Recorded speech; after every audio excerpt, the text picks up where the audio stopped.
ये कथा सुनना हर एक के लिए आवश्यक है, नितांत आवश्यक। केवल इसलिए नहीं कि ये परमपिता परमेश्वर की कथा है, केवल इसलिए नहीं कि इस कथा में मानव की परंपरा है, उसकी सभ्यता का इतिहास है, उसका अतीत, वर्तमान और भविष्य है, बल्कि इसलिए आवश्यक है कि इस कथा से जीवन जीने की, सत्य मार्ग पर चलने की, अन्याय से संघर्ष करने की, कर्मयोगी बनने की प्रेरणा मिलती है। इस कथा में जीवन के मूल्य हैं, जीवन के सिद्धांत हैं। ये कथा सुनकर मानव धन्य हो जाते हैं, जान लेते हैं कि जो कर्मठ होते हैं, परमपिता परमेश्वर उनकी रक्षा अवश्य करता है। जन्म और मृत्यु एक क्रम है, एक चक्र है।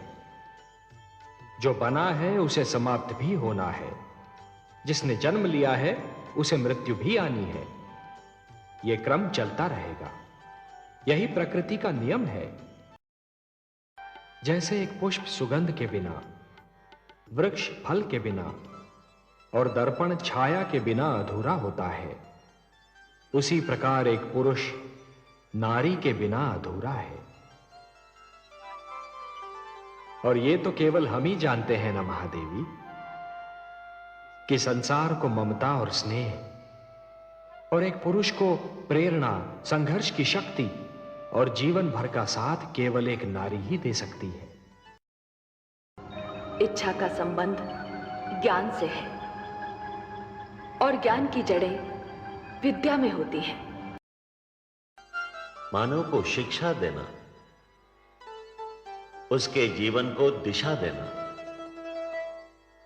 आपके जन्म का कारण भी है और उद्देश्य भी। उसके मार्ग में ज्ञान का प्रकाश फैलाएंगे आप, उसे परिवार और गुरुकुल परंपरा के ढंग सिखाएंगे। आप दोनों शरीर तो दो हैं, पर प्राण एक होंगे, एक दूसरे का साथ देंगे, एक दूसरे के सुख दुख बांटेंगे।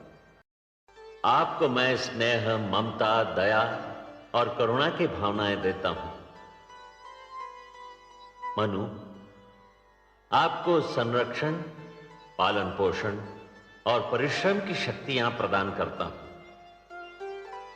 आप हर पग पर, हर स्थिति में और हर स्थान पर शतरूपा की रक्षा करेंगे, उसके सुख का ध्यान रखेंगे। ये भावनाएं और इनको प्रदर्शित करने की शक्ति केवल मानव जाति को मिली है। यदि मानव ने इन भावनाओं की रक्षा की, तो ये भावनाएं उसे जीवन की प्रेरणा देंगी, उन्नति की शक्ति देंगी, उसे शांति का मार्ग दिखाएंगी। ये प्रेम, ये स्नेह और एक दूसरे का आदर करने की यह भावना ही मानव जाति को संस्कृति देगी, सभ्यता देगी, उसे उत्थान का मार्ग दिखाएगी। और यदि मानव ने इन भावनाओं को त्याग दिया, तो वो पशु और पिशाच के स्तर से भी नीचे जा गिरेगा। चित्रकार के बनाए चित्र को कोई बिगाड़ दे तो क्या उसे तनिक भी चिंता नहीं होगी? यदि कोई शिल्पकार की बनाई मूर्ति को तोड़ने की चेष्टा करे तो क्या उसे तनिक भी दुख नहीं होगा? यदि कोई चित्रकार अपना चित्र किसी को उपहार में दे दे, तो उस चित्र को संभालना उपहार पाने वाले का कर्तव्य है।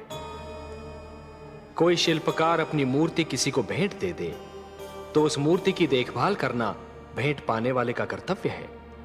पर ऐसा संसार और ऐसा मानव आपने बनाया ही क्यों नारायण, जो आपकी बनाई धरती पर अंधेरा फैला रहा है? तो आप क्या चाहती थीं कि हम केवल दिन बनाते और रात्रि न बनाते? फिर मानव को अंधेरे उजाले का अंतर कैसे जान पड़ता?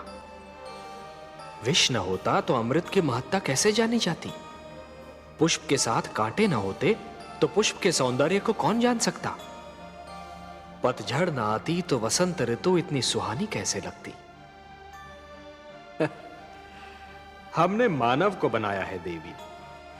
मानव इतिहास को बनाने का कार्य हमने अपने हाथों में नहीं रखा, वो तो उसी पर छोड़ दिया है।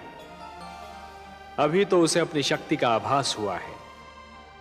इसी से उसे न्याय अन्याय, सत्य असत्य, धर्म अधर्म और पाप और पुण्य की जानकारी भी होगी। हमने बुद्धि दी है मानव को, विवेक दिया है उसे। और यदि मानव ने विवेक से कार्य नहीं किया तो? यदि धरती पर रात्रि इसी प्रकार दिन को निगलती रही तो? अंधकार प्रकाश को डसता रहा तो? तब क्या करेंगे आप? चिंता मत कीजिए देवी। यदि असत्य और अधर्म अपनी सीमा को पार कर गए, यदि धर्म की हानि होने लगी, तो हम स्वयं धरती पर जाएंगे। हम वचनबद्ध हैं। परित्राणाय साधूनाम विनाशाय च दुष्कृताम धर्म संस्थापनार्थाय संभवामि युगे युगे। क्या वृक्ष की छाया वृक्ष से दूर रह सकती है? कदापि नहीं। तो फिर पुत्र अपने पिता से कैसे दूर रह सकता है? पिता के प्रेम पर पुत्र का जन्मसिद्ध अधिकार है।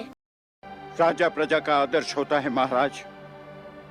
राजा जो कार्य करता है, प्रजा उसी का अनुकरण करती है। राजा मार्गदर्शक होता है, समाज उसके पीछे चलता है। उचित अनुचित की परिभाषा भी राजा ही बनाता है। यथा राजा तथा प्रजा। जैसे चले महान जन, वैसे चले समाज, वैसी बन जाए प्रजा, जैसा होगा